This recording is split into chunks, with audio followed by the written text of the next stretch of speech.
everyone, it's Meg and today I'm going to be talking about some books I have read recently. I feel like it's actually been ages since I've last done one of these videos, but I really don't think it has. But I have an insane amount of books to talk about today. I have 16 books. 16 books! Like, I don't think I've ever done this many books, and to be honest with you, I probably should do part 2 because we all know how much I love to babble. So I'm not going to be as in-depth with these books as I would usually be with a recently read video, just because obviously there's so many and we all know how much I like to babble. But this is mainly because I obviously took part in a reading rush back in July, so I read 7 books in that, and then I did a lot of rereads. The majority of the books that are on this list that I'm talking about today are rereads, so I'm not going to talk too much about them just because obviously I probably talked to you guys about them in videos previously, or I have videos dedicated to these books solely. But yeah, so that is what's going on today. And also, I didn't point this out, but number 1, we are filming a sit-down video, the first sit-down video of my new bookshelves in the background. Let me know what you guys think of these. It's actually very strange because it's so much lighter, because obviously my other bookshelves were like just a general wood colour. And also the factor that I'm wearing makeup in a video, like a sit-down video, for the first time in like 4 months or something. Like, this might not be a regular occurrence, but I have the house to myself today, so I've taken the opportunity to do a filming day, which includes being proper and obviously I'm wearing some makeup, and I'm wearing some slightly fancier clothes because I wanted to show my lovely pretty jacket off. But yeah, so I am just going to get straight into these reviews because otherwise we are going to be here for ages. So for the first 3 books that I read, I'm going to group them together because I read them for a video. I read these books for a video where I reread some of my favourite children's books. So I will leave that in the description if you want to go and check it out. But those books were Sophie in the Saddle by Dick King-Smith, Gothic Goddess by Carrie Bright, and 32C, That's Me by Chris Higgins. And I haven't talked to you guys about these on my channel, but obviously, like I said, I've made a whole video about them where I talk about these books, and these were some of my favourite books, obviously, growing up as a child. I absolutely adored them. I feel like Sophie in the Saddle in particular was such nostalgia. It was unreal. Like, it just brought all the things back, like all the little bits about the characters and about the story, like the absolute charm of it. I absolutely adored it. And then Gothic Goddess is the second book in the Maddie Blue trilogy, and this was hands down my favourite because I was a wannabe goth when I was younger. I wasn't quite goth, but I was definitely a wannabe. So I really love this, and it's kind of in a magazine format as well, with like little articles and stuff, which is really fun. And then 32C, That's Me, is probably the oldest end even of like all of these books. It's about a girl in year 9, and I read this book several times. Along with all these, I read them like several times as a child, and I really enjoyed this as well. And I feel like it is a book that's slightly ahead of its time because it was published in 2006, I think, so I feel like it was slightly ahead of its time. But I really enjoyed all of these books, and like I say, if you want to go and hear my further thoughts on them, you can check out the video where I read all of these books in the description down below. The next book is once again one of the many rereads that I have in this video, and that is I Capture the Castle by Dodie Smith. And I have talked about this in quite a few videos actually, so I won't talk about it for too long, but I have been really wanting to reread this book for ages. I read it back in 2015 or 2016 I think, after I went to go and see the musical that was touring, and I'm very sad that I can't get hold of the soundtrack for it or any other information because like it did a tour and then it disappeared. But I really love this book, and I feel like I got a lot more out of it this time because I have grown so much as a reader since I last read this book, and I just absolutely adored it. I feel like I can't talk about it too much because feels like forever since I last read it. It was only June when I last read it, but I didn't take notes. But I just really, really adored it. It was so much fun, and I just love Cassandra even more as a main character, and just everything about it was so charming. And I'm really sorry I cannot remember much about my thoughts on it. I just really adored it. I got to appreciate the characters so much more, and Dodie's writing. I feel like you can tell that this book was written like quite a long time ago. I'd like to consider it maybe a modern classic. But I absolutely adored it, and it's just a lovely, charming, whimsical, wonderful story. And if you have not picked this book up yet, I think you definitely should. I feel like there's a lot of people that have this book on their radar or on their bookshelves and they haven't read it, but I think if you are one of those people, definitely pick it up. It is well worth it, and I don't think you will be disappointed. Next up we have once again another reread, which is Sky Painted Gold by Laura Wood. And you guys have heard me talk about Laura Wood non-stop ever since I discovered her books last year. I absolutely adore them, and I did a buddy read with this with Em and Kira, as I gave Laura's other book to Em for a reading challenge that we did a while ago, and she wanted to read her other book, so I said I would buddy read it, so we all buddy read it together, and oh my god, I absolutely adored it so much. I won't talk about what it's about because I've talked about it so much, but after reading I Captured the Castle before this, I saw so many similarities in it, because I know that I Captured the Castle was an inspiration to Laura when she was writing this book, as with Great Gatsby, and I could see so many similarities in it, such as the sister relationships and kind of the summer adventure, like this grand family who are very rich come and change this girl's life forever. And I love the characters and like the romances. I thought they were all kind of very similar, and just I got to appreciate this book so much more. The writing and the descriptions of the place is so vivid. Sorry, I've actually got a few notes that I've got on here, so I'm looking at them now. I got to appreciate the sister relationship between Lou and her sister Alice a lot more, and kind of how Lou has always been in Alice's shadow, and she is trying to get out and kind of find her own way in the world now that her big sister is married and is living her own life. So I feel like this book is so much more than about the romance. Like, it's very angsty and an absolutely wonderful romance, but I feel like also the main part of this book is about Lou finding her own way in the world after obviously her sister has got married, she's moving on, and Lou is finding out what she wants to do with her life. Like, she wants to do something, like she feels that she's expected to marry and follow Alice's footsteps, but she doesn't want that, and I love her discovering her own way and finding out how much she has changed as a person by the end of the book. So I really, really love this. Obviously I gave it a 5 out of 5 stars again because I adored it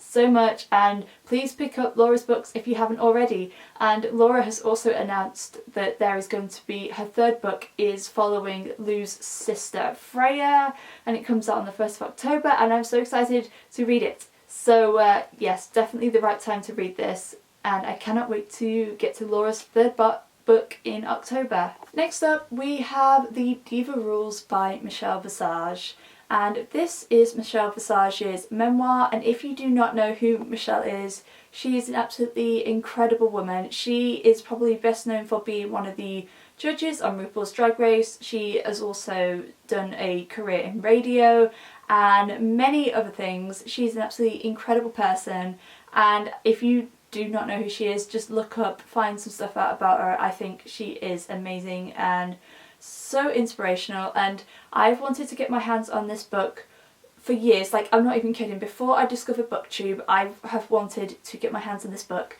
and I actually managed to find it for free because outside my work during lockdown we had like a little book area, like a book swap area, and I found this book and it made me so happy, and I read it and I adored it. This book basically follows Michelle's journey from when she was a child growing up to where she is now as an adult, and shows the stages through her career. As I knew a little bit about her career, like just from social media and all that sort of thing, but we really got to see how Michelle has become the person she is today, how she got to be part of the voguing scene in New York. I really loved learning about that aspect because I knew it was something that she was a part of, but I didn't know the details. So learning how that she got into the clubs and the voguing scene when she lived in New York was absolutely incredible. And also it's kind of goes through chapters about how to be a diva, and I feel like there are certain conceptions about being divas being proper sassy and just being like get out of my way and all that sort of thing. But Michelle shows you how to be headstrong, to not care what anybody thinks, and I feel like there is so much amazing advice in here, so much useful advice, and I feel like it's a lot that I can apply to my own life as well. She has built herself from the ground up, and I absolutely adore this book. And if you are looking for a really good memoir, I do definitely recommend you pick this up. It's just such an inspiration. Michelle is such an inspiration to me. I think she's an incredible woman, like I have said before. And yes, I absolutely adore this book, and I'm so glad that I finally got to get myself a copy. So we have an audiobook, which is All Boys Aren't Blue by George M. Johnson. And this book has been going around quite a lot. It came out maybe a couple of months ago, something along those lines. And when I saw that it was on audio, I decided to pick it up, and I'm really glad that I did.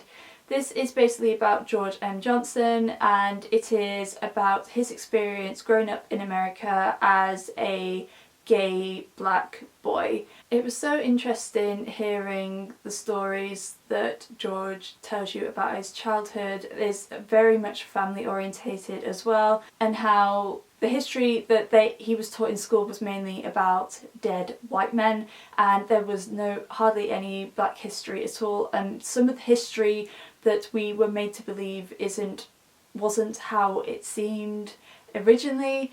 And just his adventure to discovering who he was in his sexuality, and how open his family generally were about his sexuality and him being who he was. And I just thought it was a very extremely wonderful story, and that talks about racism and obviously being a queer man in this world in America. And I feel like it's a very inspiring book. I'm really glad that I got to listen to it. I would have actually really loved to have had a physical copy, because then I could have made notes alongside listening to the audiobook, because the audiobook is narrated by the author. But yes, I really enjoyed this book. I'm so glad that I got to read it. I feel like it's a very important book, and one that, again, if you are into memoirs, I definitely recommend you pick it up, because I think you will really enjoy it. Now we are getting on to the books that I read for the reading rush, and like I said earlier, I read 7 books this year, which I'm so glad that I did. So the first book that I read is The Prince and the Dressmaker by Jen Wang, and I read this last year for the Gilmore Girls Readathon, and I wanted to reread it physically ever since I read it. So I decided, obviously, for this readathon I would get myself the physical copy because I adore the illustrations, and I'm so glad I got to pick this up.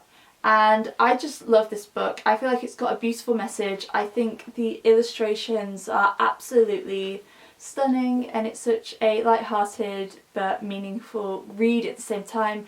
And I'm not going to really go into too much more depth about it, because obviously I have read it before and I will have talked about it in a recent reads video. So I'll leave the link to my recent reads playlist, and you can find any videos that I've talked about these books in previously, because that will be the case for quite a few of them. But yes, really enjoyed this book, and definitely glad that I got to reread it in the physical form this time. Next up we have another graphic novel, which is Bloom by Kevin Panetta. And this is a graphic novel I've wanted to get my hands on for ages, and again, this readathon was an excuse to get it, because I generally prefer to read graphic novels and poetry collections and audiobooks during reading, like readathons, especially the reading rush, because I am not a fast reader. So I got to read this, and I adore the illustrations. Again, it's in like a white and blue theme. This book is about our main character Ari, and his family run a struggling bakery, and he wants to go off into the big city with his band, but his dad wants him to stay home and help the bakery. And one day he says that if he can find a replacement for him, then he can go off to the city with his band. So Ari meets this guy for the interview, and they strike up a friendship, and then it gets a little bit more. And it was really cute, this book. I like the characters, I like the illustrations, and I love the baking aspect of it, because obviously bakery. So I really love the baking aspect of it. That's probably my favourite part. But I was a little bit underwhelmed by this story. I felt like there was something missing. I don't know what it was. I feel like maybe the story was a little bit weak, or I feel like there are a few bits missing in the storyline. But overall I did really enjoy it. Apart from that, there was just something about it that was just missing for me, and I don't know what it was. I feel it was something to do with the story, but I did still really enjoy it. And if you are looking for a new graphic novel or looking to get into graphic novels more, I definitely recommend this book because it was such a cute, fun read with beautiful illustrations, and again another one that I will definitely recommend. Next up we have Angus Thongs and Full Frontal Snogging by Louise Renison.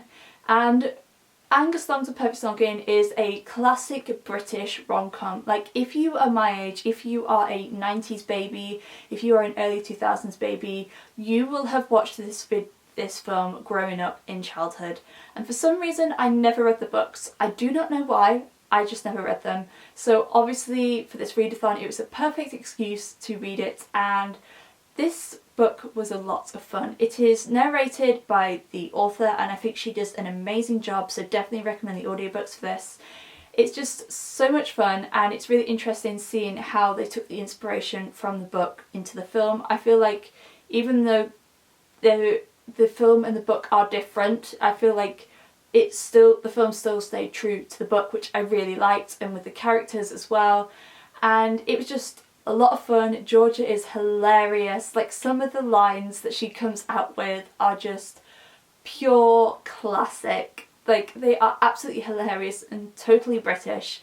But I do see where if this book was published now in this day and age, I feel like there would be some problematic, just with some of the words that Georgia uses and some of the things that she says. I feel like it would be a little bit problematic, because I think this book was written in 1999, I think, so end of the 90s.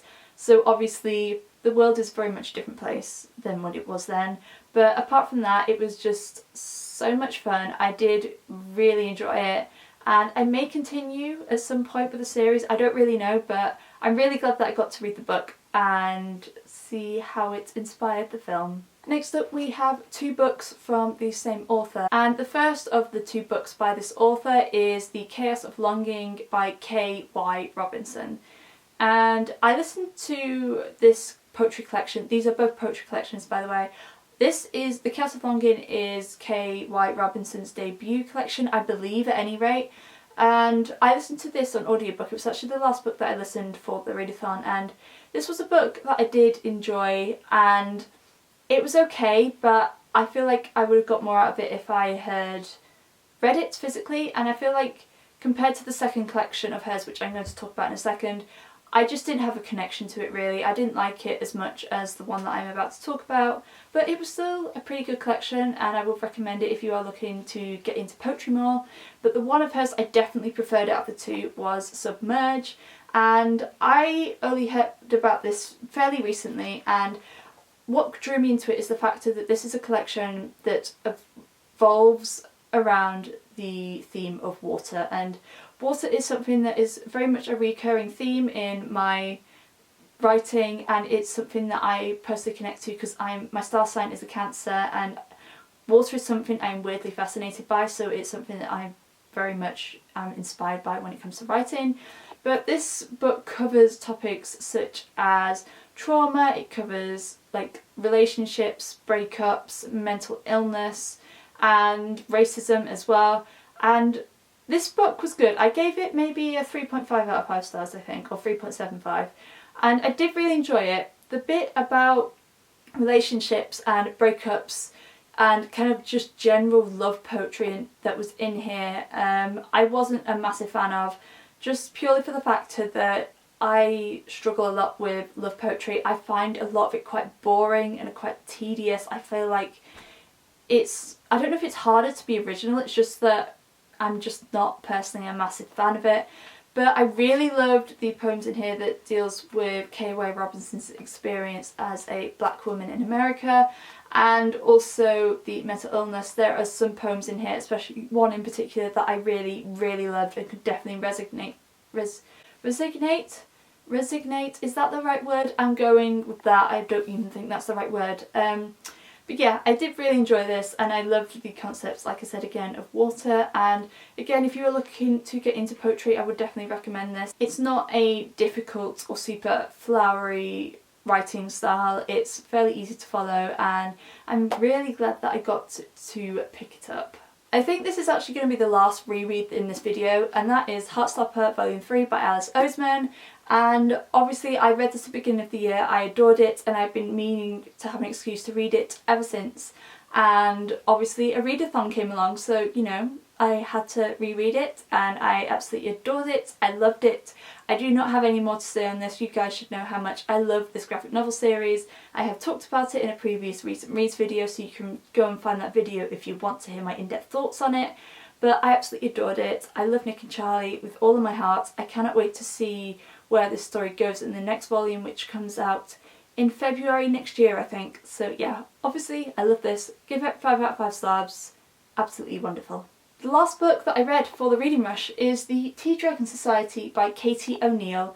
This is a graphic novel I have wanted to get my hands on for ages, and obviously again, readathons are always an excuse to buy more books, and I adored this so much. It definitely lived up to the hype because I was slightly worried that I might not enjoy it as much as I was hoping to because I'd heard so many good things about it, but I adore this so much. I want a tea dragon. If somebody can get me a tea dragon, that would be amazing.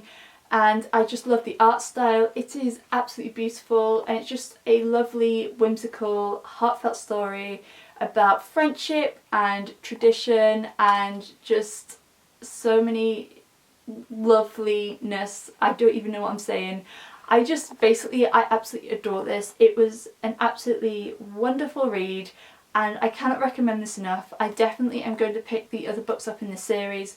There's the Tea Dragon Festival, I think, and then there's the Tea Dragon Tapestry, which comes out later on this year, I think. So I would definitely be doing that and picking up more Katie O'Neill stuff in the future, because this was adorable. It was 5 out of 5 stars, and I absolutely loved it. We are finally on to the last 2 books of this video. So the next one that I have is Mr. Darcy's Diary by Amanda Grange, and this is a Pride and Prejudice retelling told from the perspective of Darcy through his diary. This is a book I have had my eye on for ages. Once again, I have seen so many reviews on this on like Amazon and Goodreads about how wonderful it is, so I definitely hyped myself up for this book, but it took me at least 100 pages to get into this book. I don't know why that was. I feel like the main slight disappointment that I had with this book was just the fact that I hyped myself up way too much for it. And it took me a while to get into Darcy's head, into Darcy's mindset and how he was thinking. I didn't quite imagine that would be how Darcy was, but I did get into it eventually, and you get to see a whole other side of the Pride and Prejudice story, because you get to see more of Georgiana, you get to see more of Bingley's sisters, the relationship that Darcy has with Bingley and with Wickham, and kind of how he became to fall in love with Elizabeth and his thoughts on like their family and their connections and all that sort of thing. And it was very cute. Once I got into it, it was just so wonderful, and like I said, it's just a whole new perspective on this classic story, and I love it when somebody can stay true to a story but also bring a whole new light to it at the same time. But I feel like you do have to let go of the original novel to a certain extent when you're reading this, because I guess Amanda wasn't always able to do word for certain parts, because obviously there are some very iconic scenes between Elizabeth and Darcy, and she had to put her own twist on it. I don't know if she would be allowed to like copy the scene word for word, but overall I think it is a really good Pride and Prejudice retelling, and if you are looking for a new retelling for this story, I highly recommend you pick this book up. All the same, I did really enjoy it, even though I did definitely hype myself up just a little too much before I read it. And the last book that we have on this list is Prince Charming by Rachel Hawkins. This is another book I've had on my radar for a while, and I bought it a good couple of months back, probably at like the beginning of lockdown, and I have only recently read it because I was saving it for summer, and this was just super cute. It is about a girl named Daisy, and her sister has recently got engaged to the Prince of Scotland, and she ends up going to stay with her older sister Ellie and the prince in Scotland for the summer, and a whole lot of drama happens. And this was a super fun book. I wasn't expecting much because I just wanted a super cute, fun, easy read. It definitely was that.